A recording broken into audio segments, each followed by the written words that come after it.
So, growing up, let's start there, shall we?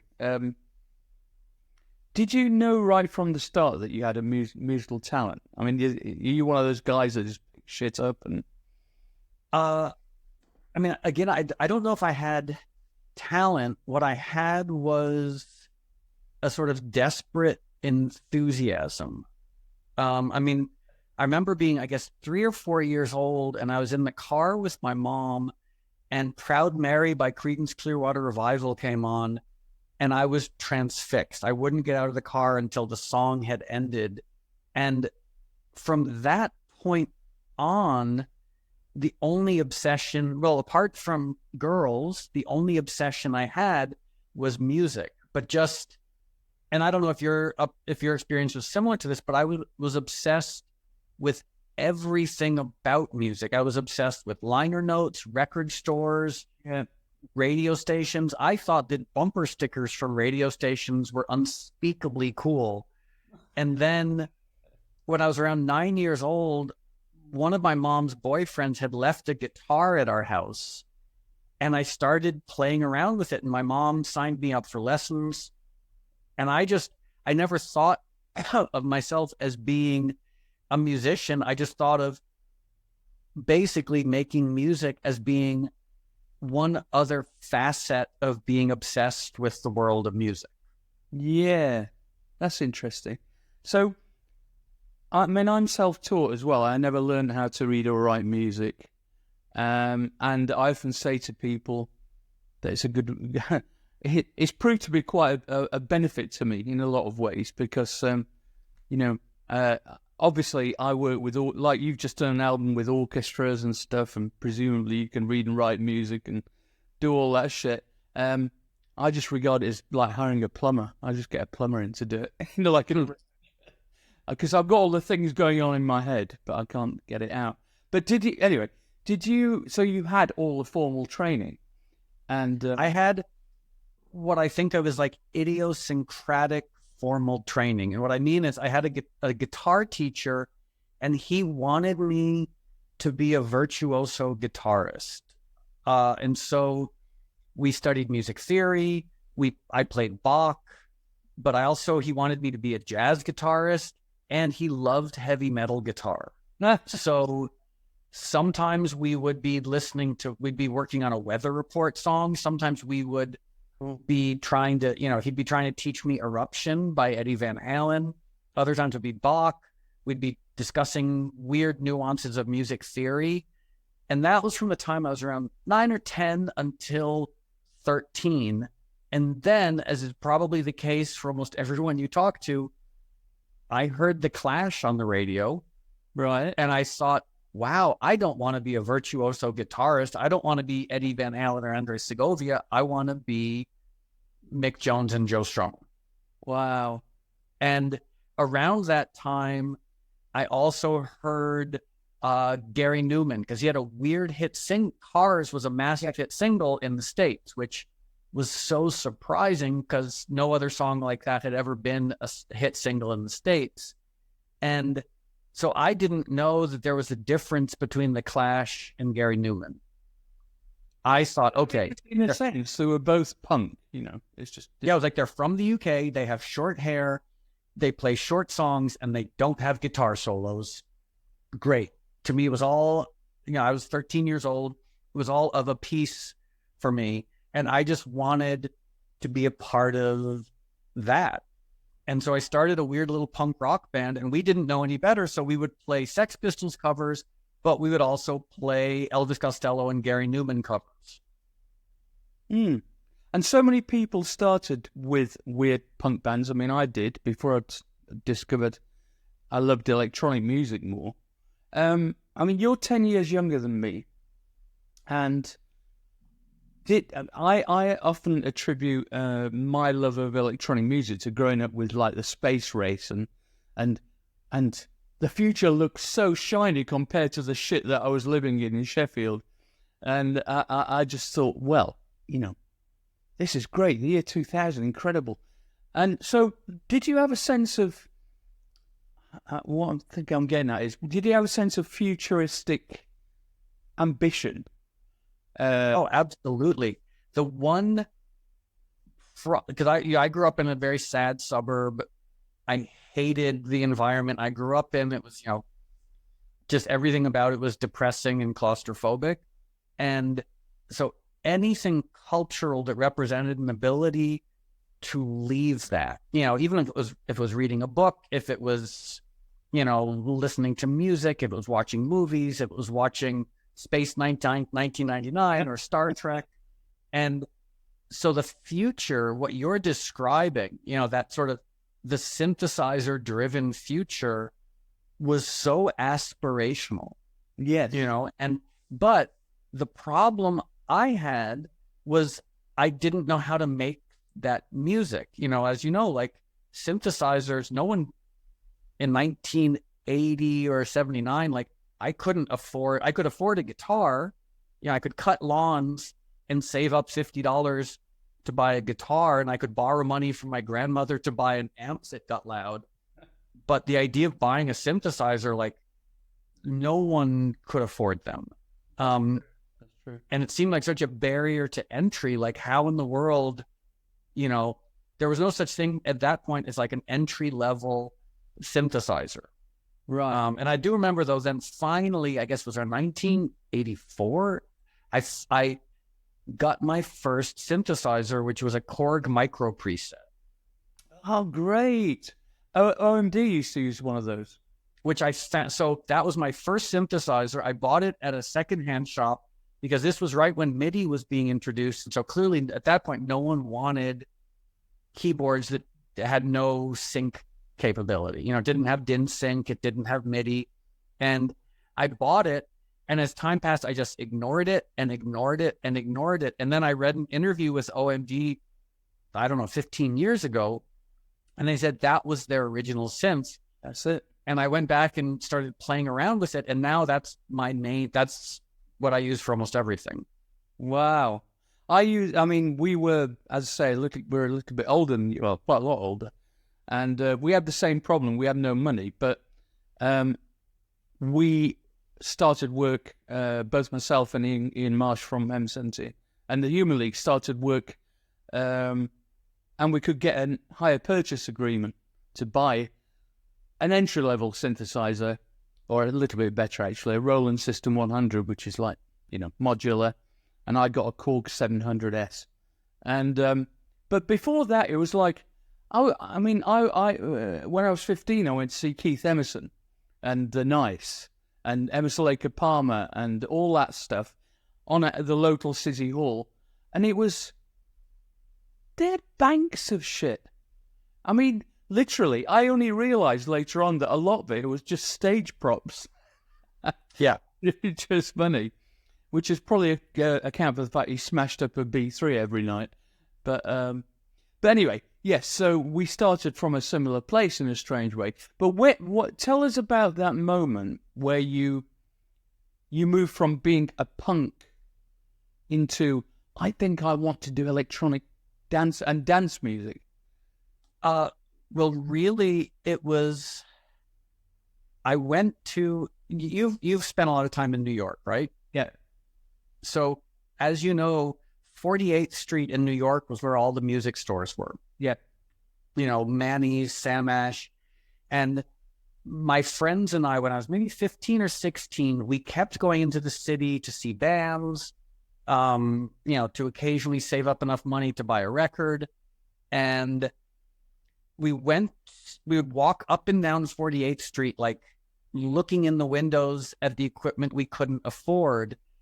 And I remember this so clearly. There was some showroom, and I don't know which company organized it, but they had like synthesizers and drum machines that anyone could try out. Wow. Okay. And so my friends and I went in and we were like, we couldn't believe that we were actually allowed to touch these synthesizers and drum machines.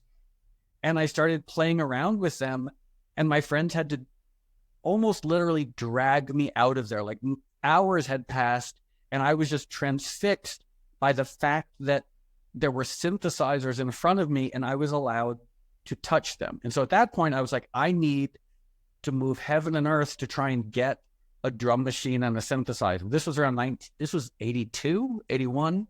And then, if you remember, Mattel, the toy company, they put out a drum machine. No, I don't remember that. What was it called? The Mattel Symsonics. And so I guess in 82, thereabouts, my Christmas present was a Mattel Symsonics drum machine. And I just remember that night taking it home and like putting in headphones. I was like, I have a drum machine. Like, and it felt like the heavens had opened and it was just magic. And then I borrowed a little Tascam 4-track recorder from our school and started making my own weird version of electronic music. Keep in mind, it's a drum machine and the guitar through a delay pedal that if I played around with it enough could sound synthetic. Wow. And do you have those recordings? You know what? I think I do. Somewhere.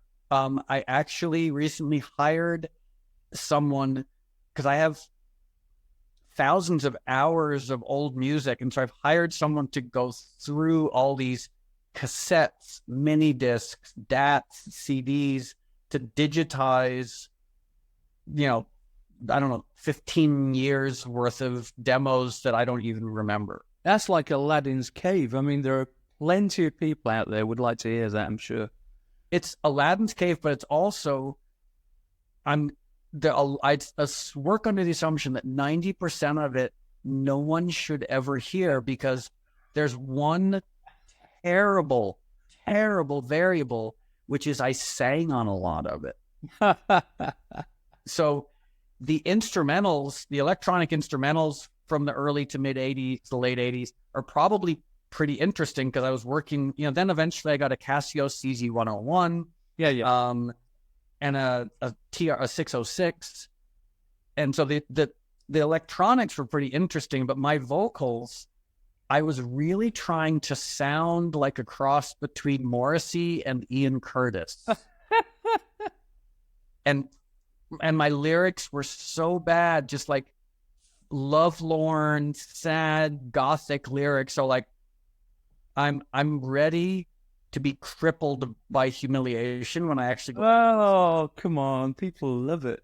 I think it's good to expose your workings, to show your workings. I mean, we've done a similar thing with our demos and somebody asked to release it. And I thought they were embarrassing at first. And actually a lot of people, or the young people who run electro clash clubs or whatever they call it nowadays, they actually almost prefer those to the official recordings, Some really sixth form stuff, and some embarrassing lyrics. And we even invented our own lyric compositional system with random parts of sentences and all chucked together and stuff. But anyway, but we were never going to make any money. In fact, nobody was ever going to sign us at that point. But I think actually showing that to the public, it has value because it gives confidence to people who maybe aren't the finished article, that one day they can be Moby or, Human League or whatever, M17. I mean, I might employ some face-saving criteria. Like, I'll include, like, if I ever release all this stuff, I might, like, release some of the embarrassing stuff. But, for example, I recently found a book that I had made, a photo book. So in 1987, I went to Paris for the first time. I had a French girlfriend, and I'd grown up dirt poor white trash. I never thought I'd leave the country. And so we went to Paris, and I made a photo book. And I was the most pretentious, awful person. And so I recently found this photo book. It's not charming. It's not endearing. It's horrifying. Like, it's actually like the level of pretension makes me like, it makes my organs clench. It's so bad. So like, I know what you're saying, that like some old things can be like endearing in their awkwardness. And then some things are just too awkward to ever, see the light of day. I mean, I mean, I like it. I liken the kind of authenticity of exposing everything to, like, I don't know, somebody like Tracy Emin, going, "This is the bed where I, where I made love to people in the bed sit where I was," and it's an artwork. Here we are. This is me. This is honestly me. Even I appreciate what you're saying, but I remember when I saw her installation years ago, I remember even thinking like, yeah, but there's truly vulnerable stuff. Well, okay, so this dovetails to one of my weird pandemic projects, which was to go back and sort of do a little bit of a deep dive around Carl Jung, because when I was at university, I was a philosophy major and I was obsessed with 20th century thought and history. And we all know quite a lot about Freud, but I actually never really knew that much about Jung. And central to Jung, as you probably know, is the idea of a shadow self. Yeah. And when I was growing up, I thought like, oh, shadow self, like that's the dark, scary part of me. That's my inner Dexter. That's my, like Peter Murphy, the Dark Prince. And I've actually thought differently about it. And I realized the shadow self is the part of us that we're least comfortable with. So it's not the dark, menacing part. It's the awkward adolescent part. And I remember even seeing that Tracy Emin installation thinking, okay, the really uncomfortable stuff, she's not including. Like we are all probably comfortable sharing like the times that we were despairing and cried ourselves to sleep, or like sharing even like dark things like suicide attempts. It's the awkward stuff that I actually think is very hard for almost anyone to share. So following on from that theory, then, do you feel like you're essentially the same person as you were back then, in your teen years? In a way, yes, which is horrifying. Why? You keep saying so it's a bad thing, But the yes is because back then I wanted to be anyone apart from who I actually was. I wanted to come from a wealthy family. I wanted to be good at sports. I wanted to have a great singing voice. I wanted to be tall and attractive. Like I wanted all of these things that were not who I actually was. And as time has passed, especially bottoming out as an addict and getting sober, I've come to sort of make a sort of hesitant peace with all those truths, like the truth of, the awkward truths of who I am, sort of, making a degree of peace with that. Yeah. Are you, were you following the 12-step stuff? Oh yeah. I tried to get sober so many times and I tried so many different ways. And eventually, I guess about 12 years ago, I just admitted like I'm an old-timey alcoholic and an addict. And there are so many ways that people can get sober and find recovery that don't involve the 12 steps. But for me, it's the only thing I found that really worked. Well, I've talked to a lot of people and I've got personal experience. I won't go into it here, but I'll not myself, I hasten to add, but and everybody says the same thing. It's really interesting. They all go, well, I'm not entirely convinced about the 12-step thing. And, but to be honest, it's the only game in town that appears to work for nearly everyone over time. Yeah, it's hard. Hard to say because like I said, all I know is my experience. I do have a couple of friends who've gotten sober without 12 steps and they seem to be okay. So far be it from me to judge what other people do. Of course, that's reasonable. So you've got this, it sounds to me like you've got this burning, coming from a poor background, like I did. I definitely had I wouldn't call it ambition, but I had a burning desire to make the best of whatever cards I was dealt. And I feel like you're that kind of person too. Because I looked at your Wikipedia page, and some other stuff and your own website and everything. The sheer amount of stuff that you've done probably is more in a more diverse way as well, creatively, than any other person I've interviewed. And I've interviewed a lot of very, very famous people.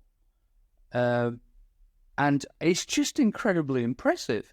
I mean, where's this fire inside you come from to create all the time? It's a good question, and I don't know, because it is actually a compulsion. Yeah. And I don't understand it. Maybe I should go back to therapy and try and figure it out, but it's this odd compulsion to simply make things. And one of the oddest parts of it is once the thing is made, I don't really pay any attention to it. I think, like, once an album's released, once a book is out, once a whatever is out, to me it sort of disappears. Like, I don't ever go back and listen to any records I've made, etc. And it's the act of creating and making this just brings me more happiness and satisfaction than basically anything else, which is why, like, I don't date, I don't really socialize, I just stay home and make things. And I don't.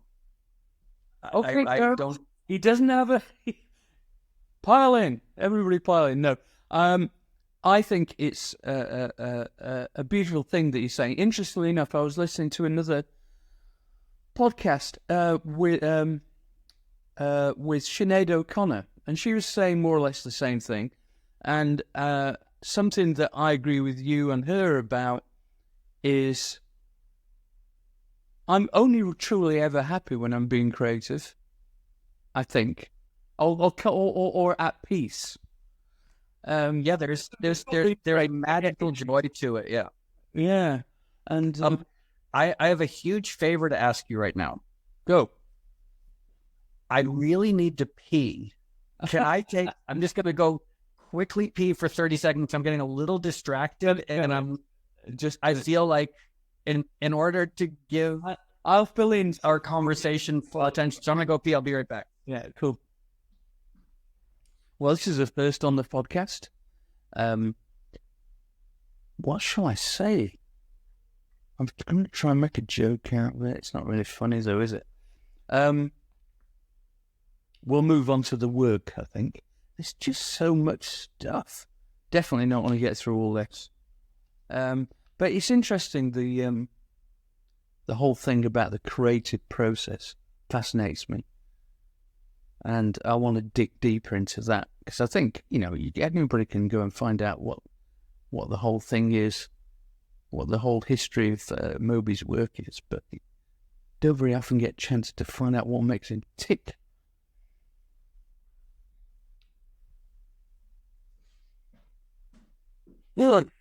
Okay.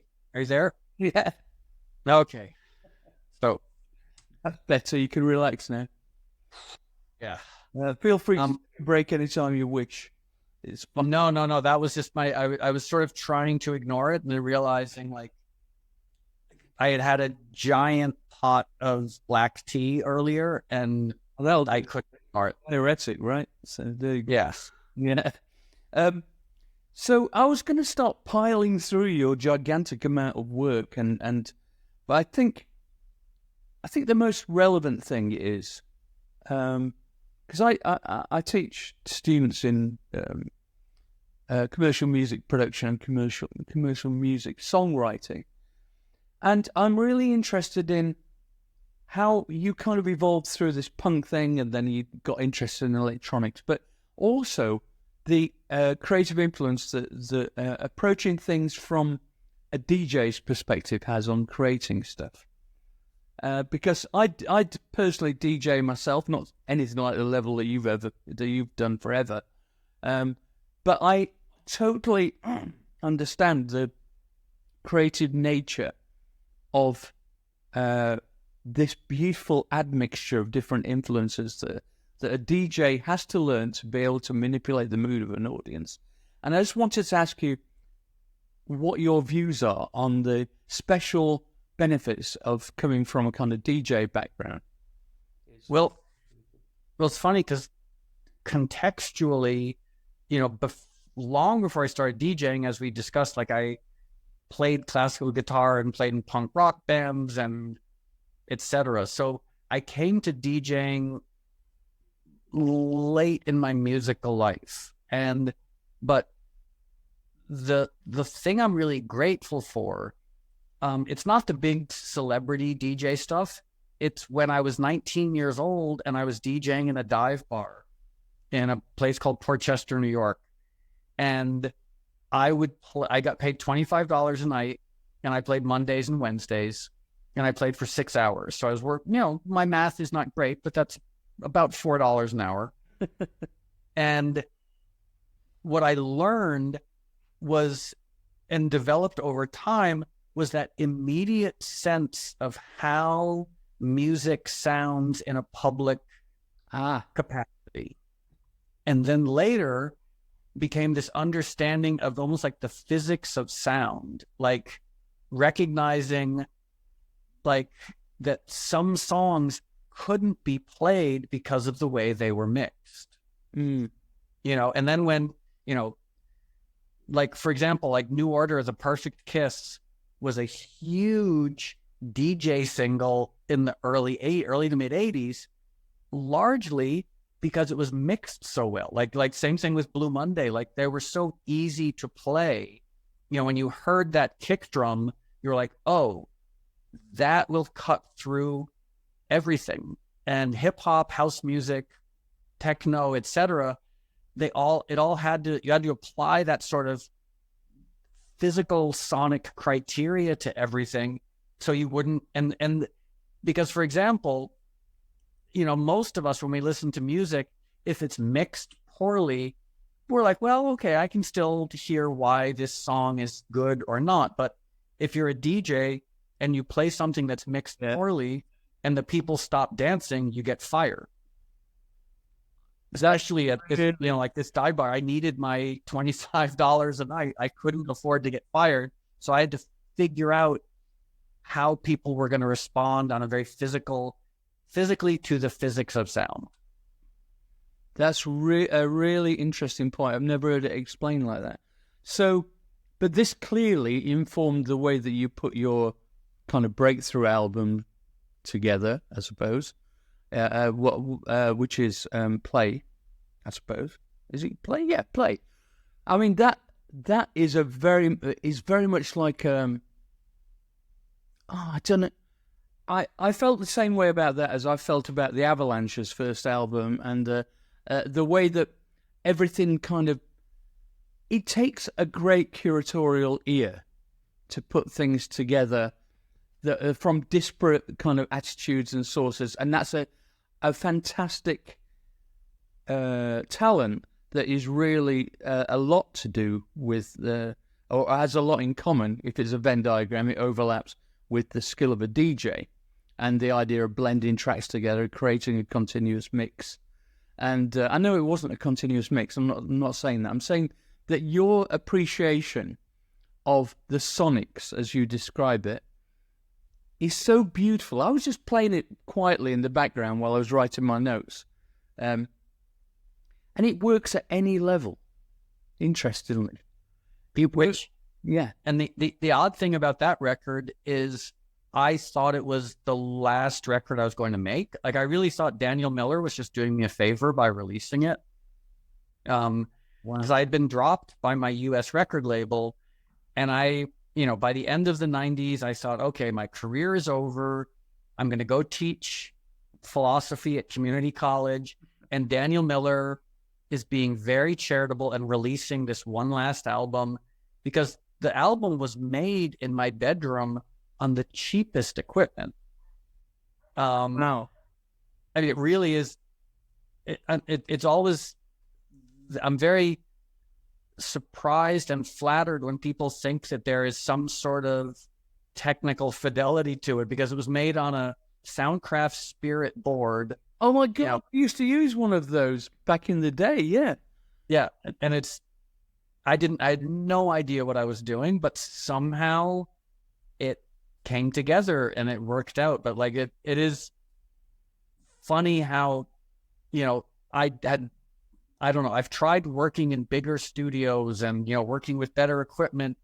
And there really is something to be said, the Brian Eno approach of like, work with the equipment, and try to do interesting things with it. It makes me think a little bit of, have you met Jean-Michel Jarre? No, I'm going to try and get him on the podcast. I'd love to meet him. Okay, well, I met him in So Cosmopolitan. We met in Paris and we worked on some music together. And obviously he is one of our godfathers. Yeah. Ralph and Florian and Jean-Michel Jarre and Bob Moog, like, that's, they are the godfathers. Yeah. And maybe Martin Rev, sort of. But with Jean-Michel Jarre, he's delightful, like kind, erudite, incredibly friendly and generous, enthusiastic about everything. So I asked him about Oxygen, because I assumed that was made in some, like, my assumption was like, okay, there's some phenomenal electronic music laboratory in Paris. And in 1972 or whenever, he went in there and had, like the George Martins of the day engineering guys in white lab coats and ties, creating these perfect soundscapes. He made it in his kitchen with a drum machine and one synthesizer. No. That's according to him. And I was like, it's just so interesting realizing how a lot of these sonically very seminal records were made in really idiosyncratic ways. I agree. So I have a question for you. Like, for example, sonically, one of my favorite pieces of music of all time is Decline of the West. Oh, right. I've heard you say this in an interview before. Right. Let me tell you how that was made. That was bouncing from track to track on a Sony 2-track machine, adding as we went along. So, in keeping with Jean-Michel Jarre making Oxygen in his kitchen with one, I think, Univox drum machine and one synthesizer, same thing. Because when I first heard, the BEF records, but especially Decline of the West, I was like, what? Like, sonically, like, how did they even do this? Like, assuming again, like, these are electronic musicians in the UK and they have a record deal. They must be making records in the most fancy, phenomenal studio. And then you find out. Yeah, no, Decline of the West was, well, to be honest, it was me and Ian just experimenting with. We're big lovers of film soundtracks and epic film soundtracks. And I just loved this idea of the... Ian came into the studio one day. He was always buying weird, inappropriate magazines, and he brought in, I don't know, Time magazine or something. And it was like, oh yeah, the latest prediction, where it's like, what world, they do that thing, what the world's going to be like next year. And it was like, they're predicting the rise of the East and the decline of the West over the next decade. I mean, it took longer, but it's kind of happening now. And they are both great titles for a song. We're going to do that. So we're going to try and embody the sadness of a declining civilization. And now, you're talking about pretension. That's pretentious. But it's a beautiful piece of music. And I still, at one point in my life, would love to have an orchestra playing it, I have to say. I think it would be beautiful. Yeah, I mean, even the chord voicings, the going from, and when it goes from like a major to a minor with, and like there's some wonderful stuff, really, really wonderful stuff happening. I had no idea what I was doing. But I was always a big fan of Mahler. And I think that has got more in common with Mahler. That kind of yearning, and then I don't get taught all this stuff. It's just something you feel, isn't it? It's like I regard it as, if it doesn't engage me emotionally, I'm not interested. So it's that beautiful thing where he does that rising chord sequence, and then eventually the bass rises up to match it, and it's like there's hope, but then he goes back down again, and there's no hope. Yeah. And the magic happens out there, in that kind of major minor meniscus. Oh, well said. Yeah. Don't do an album called Major Minor Meniscus.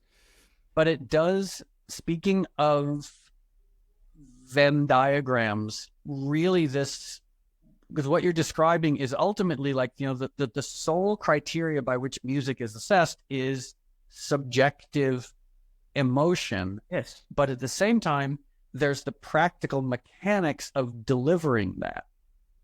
So the Venn diagram, if you have like on one circle is the mechanics of sound, and on the other circle is the sort of the subjective emotional quality of sound. When they meet in the middle, like that's our job, is figuring out like, okay, I can't ignore the kick drum. There's nothing terribly emotional about a kick drum, but I have to process it correctly, or else I will not effectively deliver the emotional aspects of the music. It's absolutely true. I mean, you've written some amazingly beautiful pieces, and I was listening to your new album as well. Better get a plug in for this, haven't we? Which is beautifully voiced and arranged. I must compliment. I presume you did it yourself, or wow, I'm really. Well, I did the arrangements and the basic orchestration. The interesting, well, for me, interesting part was I assumed that like I'm a subpar average arranger at best, and so I handed my arrangements over to other arrangers and orchestrators, and what I found is sometimes what they did was this unnecessary embellishment, ornamentation, yeah, and I was like, oh, it felt a little odd, like, and felt presumptuous to sort of like be almost remonstrating with them and saying like, no, the arrangements are not they're supposed to be rudimentary, because there's more emotional impact. Like, I don't need Lion King Disney flourishes on top of these arrangements. I want them, similar to like, there's a composer who I'm always embarrassed to reference because he's so populous, but Ralph Vaughan Williams. Oh, brilliant. He's brilliant. And one of the reasons I reference him is because there's in the 20th century, as we know, so much 20th century composition is so academic, and I tried to like it, but I just can't. Like, I appreciate Stockhausen, I appreciate Schoenberg, I'm with you. But then in the middle of that, there's Ralph Vaughan Williams creating beauty. And I've gotten to that point where I'm like, okay, I can admit that I'm much more excited by beauty and the pursuit of beauty than academic, what have you, I don't need to listen to like academic 12-tone compositions because emotionally it doesn't do anything for me. Exactly. I was talking to William Orbit, actually, because he did a lot of stuff with reinterpreting classical pieces. He did the famous Barbers of Day. Mm-hmm. And we're all on the same page on this. If it doesn't impact you emotionally, I'm not really sure what it's there for. Is it just there to show that you're clever? It's a really interesting question, and I've been reading a book about the history of academia and thought in the 20th century, and I'm also self-editing a little bit because I don't want to sound too grad studenty, but go for it. So much 20th century art, literature, music, theater was a reaction against formal structure from the 19th, 18th, 17th century, whether it's, Ionesco or Stockhausen or, the abstract expressionists, but it was even the minimalists, like going to like Bryce Martin, it made so much sense contextually as a reaction against what had come before it, but almost none of it has stood the test of time. Like kind of like the Mona Lisa. The Mona Lisa, devoid of context, is an average painting. Like if you've been to the Louvre and you've seen the Mona Lisa, like, yeah, okay, it's not very big and it's not great. Like if I was in a gallery and I saw it, I wouldn't give it a second thought. Even like I recently tried to reread Ulysses by James Joyce. Oh, it's impossible. I was like, no. I was like, I appreciate what they were reacting against. I appreciate the rejection of structure, but give me Ralph Vaughan Williams, Beauty any day. There was, I was lucky enough to get asked to do a special event to do with an exhibition at the National Portrait Gallery in London about Picasso's portraits. And so I employed I thought I'm going to recreate the Parisian vibe at the time in Montmartre. So I just I got about 20 different artists in. We created big 3D soundscapes. We had DJs. We had royal ballet dancers. We had everything. It was completely chaotic. And I thought that, he took 2 years off from his... One of the things, the reason I mention it is, he took 2 years off from painting to become a playwright. And he wrote this thing called Desire Caught by the Tail. And he's hardly mentioned in the history books. And I got hold of a copy of this. And it's one of the few pieces of theatrical work. The critics have said it's virtually unstageable. It's like so surrealist. And so, he didn't normally do surrealism, but this was surreal. It was like the stage commands were things like the main character wallows in a vat of, whale blubber, or, that kind of level of shit. And it just shows, but he was trying to get to a different part of his creative soul and get it out to the public, and he didn't know how to do it. He didn't have the language to make it happen properly. So he never got performed. He got performed once, I think. And that was it. So that kind of stuff interests me. And, are you interested in the theatre? I mean, have you written music for the theatre? I haven't. I mean, over time, I have just accepted, I love being alone in my studio working on music. And when I've tried to write music specifically for movies or for dance pieces or for theater, I don't know how. Meaning, I know how to be in my studio and write music for myself that maybe someone else would want to listen to. But whenever I try to write for a specific purpose, like for, someone's performance or whatever, I don't know how to do it. And when I say that, I'm not being self-deprecating. I'm stumped. Like I sit in front of my equipment. I'm like, what do I do? Like, I don't like, and that's why I have so much appreciation for people who are capable of writing contextually specific pieces for theater, for film, for whatever. I'm just like a simpleton who's just like writes little songs for myself. But so do you not enjoy writing to picture? I love the idea of it.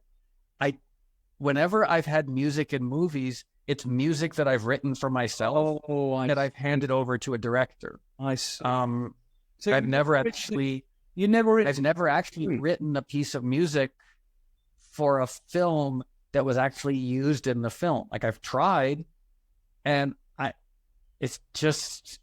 don't know how to do it. That's fascinating, because I would have thought that would have been something you'd have enjoyed and been good at.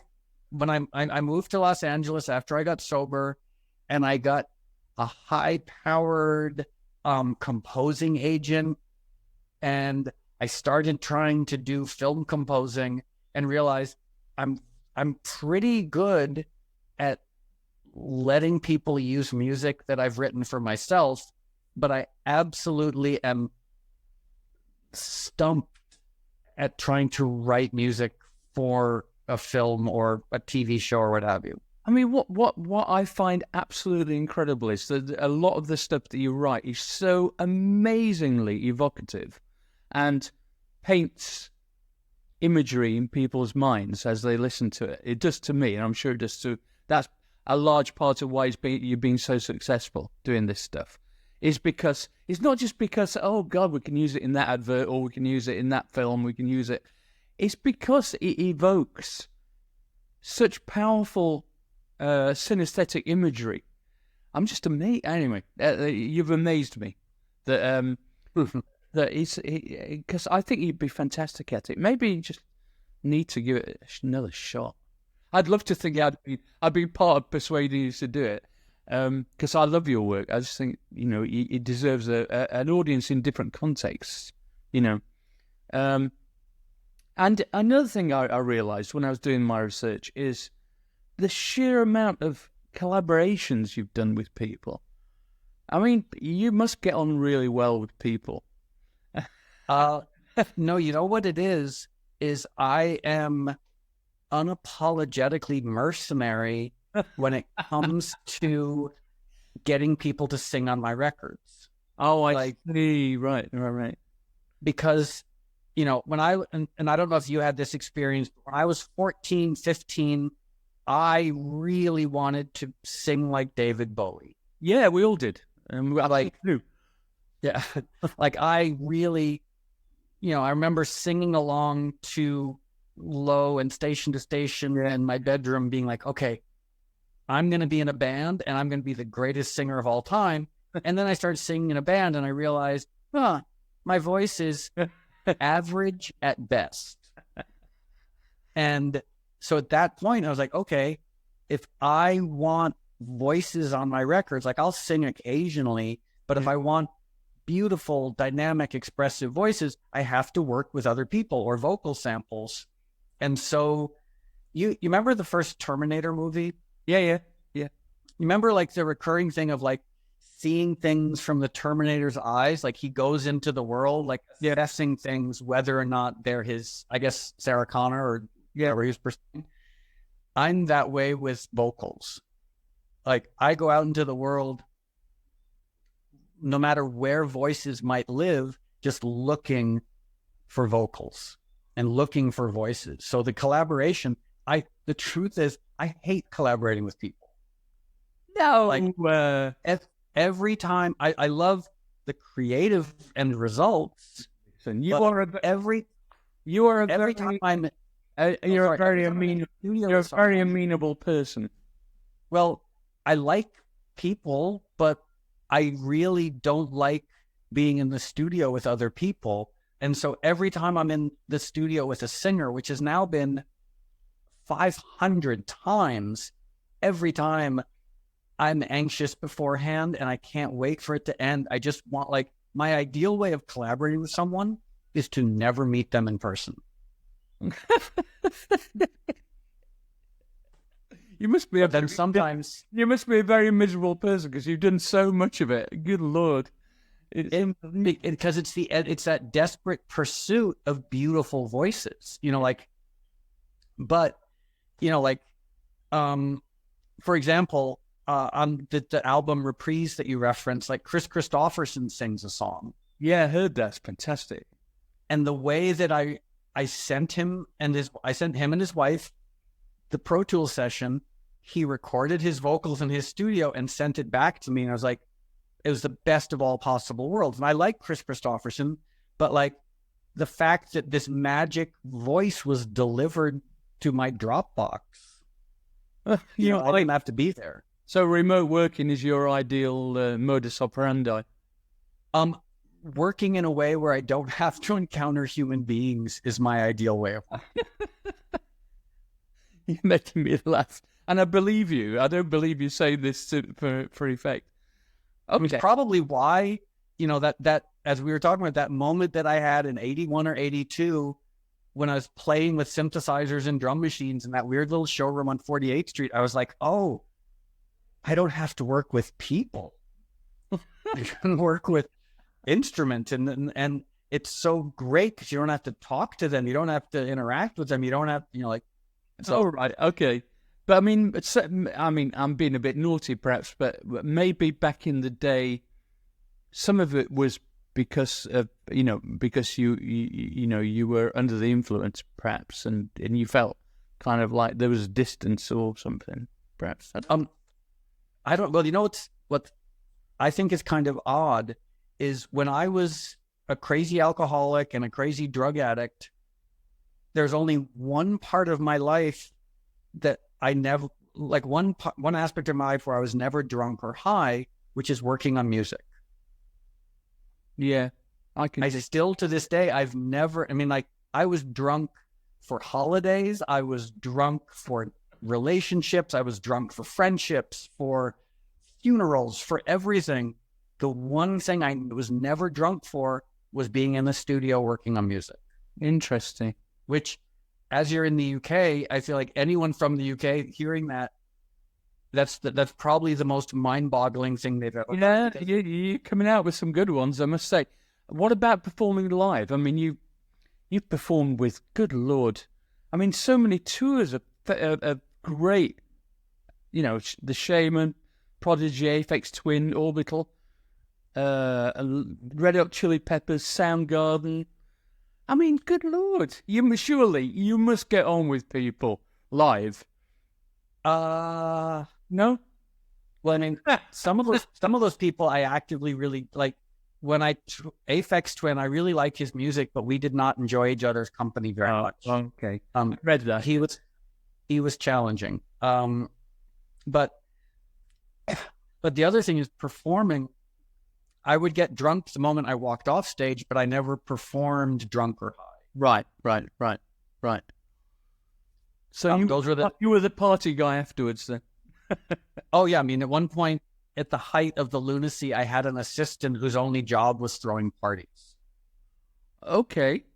Yeah, that sounds like being in the court of the king, fantastic. It minus actual happiness and well-being. Like, I was just depressed and anxious. I just wanted to be drunk and high all the time. Oh, my God. That's kind of sad, isn't it? But listen, but the good news... Not even kind of sad. I think it's just abjectly sad. Yeah, but the great thing is, you're able to talk about it, which is a great inspiration for other people who are maybe going through a similar problem. I'm glad to say that mental health and addiction is much more talked about now than it ever was back in the day. So, yeah, especially in the UK, because I remember I had a girlfriend, a British girlfriend, 15, 20 years ago, and it used to just drive her, well, maybe literally crazy, because there were no resources for, like when she was battling depression and anxiety growing up, there was no one to talk to. Like she couldn't talk about it with her parents. When she went to school to try and talk about depression or anxiety, she was ridiculed or what have you. So like, it's really nice to see that, like, even in the UK, people are now willing to talk about anxiety and depression. Oh, definitely. Let's talk about veganism before we move on to the fun bit at the end. I love food. Food's great. I actually really like vegan food as well. I mean, I'm slowly but surely moving into veganism, actually. I think a lot of people are. So, and you have a vegan restaurant, do you? Is that right? Well, I did. At the beginning of the pandemic, I sold it to some friends who actually knew how to run a restaurant. So it's called Little Pine. It's still there. I'm only involved in that I go and eat there sometimes. Right. Because I realize, like, restaurants are like airplanes. Like, they should only really be operated by people who know what they're doing. And I did an interview with Boy George recently, and he's a macrobiotic nut, and he looks amazing on it, and it's obviously very good for your health. Do you think it's really had a positive impact on your well-being? Well, I mean, because I've been a vegan now for 34 years. All right. Well, it's kind of and it's hard to say, because I appreciate the health benefits, especially because I eat a very sort of like organic whole foods diet. So I appreciate the health aspects of it. But for me, the main reason I'm been a vegan for so long is just simply like, I love animals and I can't in good conscience be involved in anything that would like cause or contribute to animal suffering. So like the health, all the other stuff, the health, the environment, the resource allocation aspects of it, those are all very valid and important. But for me, I'm an animal rights vegan. Yeah. So, and you're an activist, and I admire you very much for that. Right. Come to the end. Here's the stupid question part of the whole thing, which is what they normally do in like pop magazines. But I think it's interesting. So I never give anybody advance warning of this so that we get spontaneous answers. So, okay. What's your favorite TV program? My favorite TV program is hard to pick because there's so many phenomenal. I'm going to go with... I'm going to pick 3, which I know is a very sort of like Weasley way to answer a question. Do that. I'll go with Father Ted. Yes. 30 Rock and Family Guy. None of those are bad choices. I think that's... I think they're all just so flawlessly written. And I've now watched... I think I've seen every 30 Rock episode at least 5 times, probably every Father Ted episode 3 or 4 times, Family Guy at least twice every episode. So it's a little obsessive on my part. Yeah, I'm obsessed with particularly Father Ted out of those because I recently found out that I'm 38% Irish. So I knew I had 2 grandmothers who were Irish, but I never thought of them. I did the whole DNA thing. So yeah. I now realize why I like all that shit so much. Okay, favorite film? Favorite film? My answer, unfortunately, and maybe I'm a sissy for saying this, my answer has changed based on a degree of cancel culture, which is, if we'd been talking 5 years ago, I would have said Annie Hall. And now I realize, I guess I'm not allowed to watch Annie Hall anymore. I still got to figure out that question of the art versus the artist, but that's a longer conversation. I made a record with Gary Glitter, so you should worry. Okay. Yeah. You know what? When Leader of the Gang comes on my Spotify playlist, I still listen to it. I don't necessarily I don't want to be friends with that creepy old pedophile, but Leader of the Gang is a solid song. So now I would actually go with Starship Troopers. Great film. Very underrated, I think. I got to host a screening of that with Wim Wenders. No, not Wim Wenders. Verhoeven. Yeah. Verhoeven. And he doesn't realize how many people revere that film. He still thinks it was a failure because when it came out, it failed. It got bad reviews. No one went to see it. He hasn't, I think my screening it and then interviewing him afterwards was the first time he realized that some people actually are starting to really venerate that movie. Well, I think it's one of the first kind of true meta movies, as in ironically looking back on a genre, reinterpreting it, but it still works as a piece of drama, all that stuff. Anyway, I love it. I love that film. Okay, your favorite? What's the favorite of your own music? You're allowed to say the latest album to give it another plug if you want. Let me think. That's an interesting. I've never really thought of that. It could be an album or just a particular track that you're very happy with. In 2004, I released an album called Hotel, and of all the albums I've made, that's the one I don't like very much. But there was a companion disc that we made, I think 100,000 copies of, called Hotel Ambient. And it has no relation to the Hotel is kind of a pop album, and I didn't do it very well. Hotel Ambient was this odd, very melodic, and like analog ambient album. And so I would probably go with Hotel Ambient. But to be clear, not Hotel, because Hotel like really never needs to. That album doesn't need to be listened to.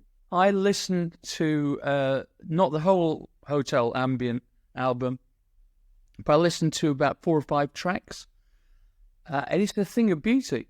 So I completely dig it. And I was going to do a big section talking to you about ambient music, because the whole Eno thing had a massive influence on me in the 70s, and I ended up doing quite a lot of ambient music with Vince Clarke, actually, and we did all that stuff. So we got a lot in common in different ways. Okay, your favourite other musical artist, or it can be a composer if you want.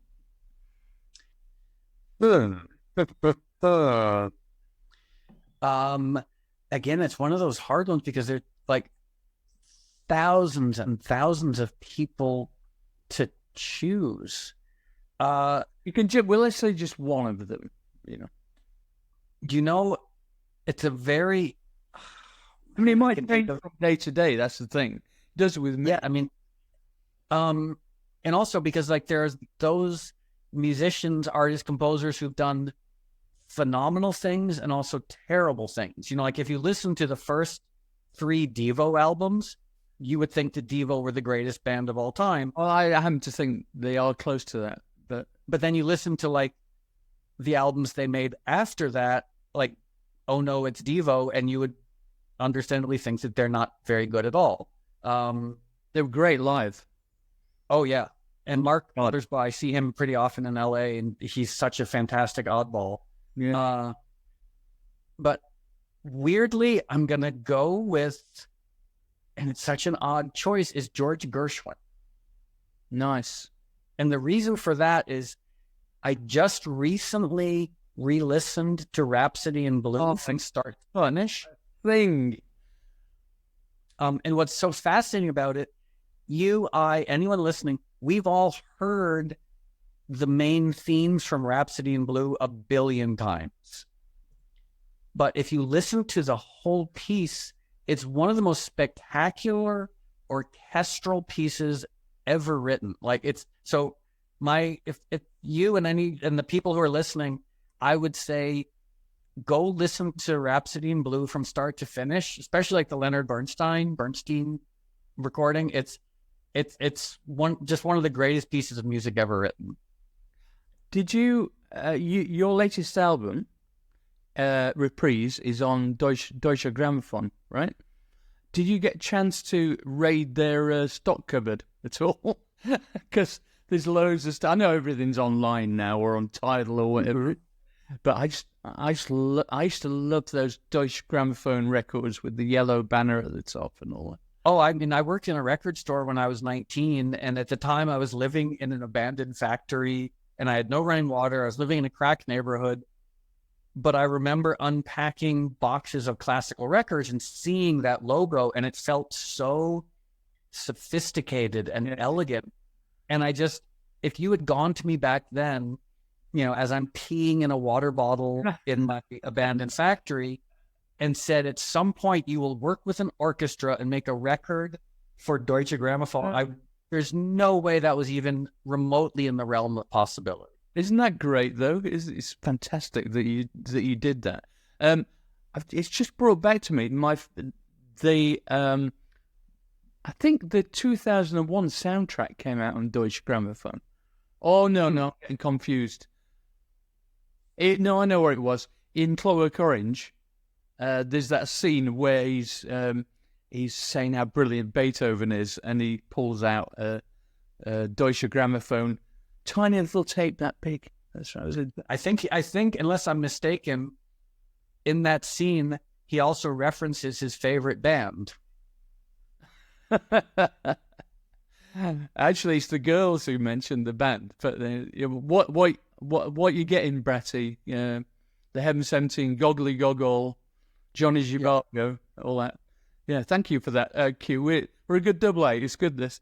I remember when I, like, going back and seeing Clockwork Orange, and I was like, oh, that might be the best. I mean, like, better than Duran Duran as far as like taking a name from films like that. Like, well done. Yeah, and you know the Sparks are on the top 10 list there as well. Oh, really? Yeah, they never get mentioned in the script, but it's actually on the list. And there's the Heaven of 17, the actual song that they do. I've still got to write a song. It's called Outside. So I've got to write a song called Outside. That's the one on that list. Okay, nearly there. Unfulfilled ambition. To create a world where people no longer use animals for food and where people no longer destroy the only home that they have. Yeah, we haven't really got onto. Yeah, just a minor. Yeah, maybe I'll get to it later today. Yeah, climate change is the single for me, and also for my children who are 25 to 23. It's their biggest issue in their peers' life, because they're going to have to live with this shit. We'll be gone, so I need to sort this shit out. No doubt. And anything I can do. If you have any big events or anything like that, and you want any endorsees online or anything, I'm all over it, by the way. Oh, thank you. Yeah. Finally, what is your... I think I know the answer to this, possibly, but what's your favorite synth? Oh, can we include sequencers? Oh, you could, yeah, anything. Go for it. But then, damn it, I don't remember the name of it. It's, and you know who I was actually just talking about this with is J.J. Abrams. Really? J.J. Abrams, you might not be aware of this, was an electronic musician long before he was a film director. Oh my God, you've got to introduce me to him. And he has the most remarkable, even at almost like at a Daniel Miller level, Vince Clarke level, electronic music studio. Like, it's not like it, as you can imagine, what he can afford. It's the most impressive analog modular studio I've ever seen. Does he write music for any of his films? Yeah. Like, I think he does a lot of the sort of like the electronic underscore. Well, I never knew that. Yeah. That's how we met. Like, he like, I think he more identifies with the electronic music world than he does with the film world. Crikey. But you've not answered the question. But and I need to actually look at, I don't want to waste time. Oh, no, I'm not in a rush. It's an Italian sequencer, and I've never seen one in person. I'm Googling it now. I think it's like the Elkamat or the Italian. Or come on YouTube. Just keep typing more words and see what it comes up with. Have you used it? No, I've only seen a YouTube. Okay, I think it's the Elka. Is that it? No, it's not. Damn it. Let me keep. Okay, it's when I find it. Just send it to me. I'm gonna include it in the outro. Is that it? Okay, you know what? I don't. This is podcast gold, by the way. I might put some tension music underneath it. Yeah, and I just Italian drum sequencer analog, and I don't remember what it's called.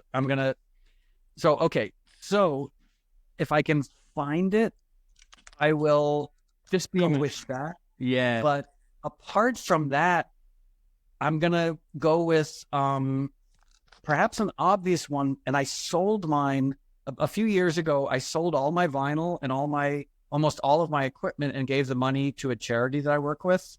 Fantastic. Because I basically realized 99.9% of my vinyl and 99.9% of my equipment was never being used. And I thought, okay, if I sell it, the vinyl, the equipment will go to people who will actually use and appreciate it, and I'll generate money for this charity. It was the Physicians Committee for Responsible Medicine. But as time has passed, there are a few things I've sold that I am wishing maybe I hadn't, and one of them was the Jupiter 6. Oh, yeah, the Jupiter 6. My God. Yeah, I kind of wish I'd held on to my Jupiter. It sold for a lot of money, but like that, there's just a weirdness to that synth. Daniel Miller actually was the one who got me to buy it. Right. Probably 30 years ago. And I couldn't, it was $600 at the time and I couldn't afford it. And he was like, no, you need to get this synth. It's, it's one of the legends. And he was absolutely right. Yeah. And Daniel's got a fine collection of synths as well. Yeah. I mean, he went down the sort of, the analog modular rabbit hole. I've got a funny story. I've got a final funny story about Daniel. When I did a couple of albums with me and Vince did a couple of ambient albums with him, and I was talking to him about music, and he was saying, "Martin, the future is electro. Everything's electro. It's the only music that's worth doing." I'm going, really? Okay, okay. I love electronic music and everything, but I'm not quite that evangelistic about it. And he still believes that. He does all that DJing stuff in Berlin, doesn't he? Loves all that kind of hardcore stuff. I'm not so fond of that, but anyway. There you go. Yeah, I mean, because I'm still technically sort of on mute, even though I made this record with Deutsche Grammophon. But like, yeah, I mean, it's always been surprising to me that he signed artists who play guitar, because he seems to have such contempt for anything not made with analog synths and drum machines. What an absolute pleasure it's been talking to you. It was great speaking to you as well. It's just great, and I'd love to stay in touch. And if you happen to accidentally send me J.J. Abrams' email or introduce me, that would be fantastic. I'd love. I think we're going for a bike ride this weekend, so I'll mention that you guys. I'm not interested in his films. I am actually. I love his films, but I'd be interested in talking to him about his love of electronic music. That'd be great. That's his world. It's almost like he's an analog electronic musician first, and a filmmaker in his spare time. Well, never know. Mention it too when you're on your bromance bike ride. All right, man. Thank you so much. I'm absolutely overwhelmed. Thank you. Well, a great pleasure speaking with you, and hopefully we get a chance to meet up in person sometime. Oh, yeah. Let me know if you come to London. Fantastic. All right, man. See you later. Bye. Bye.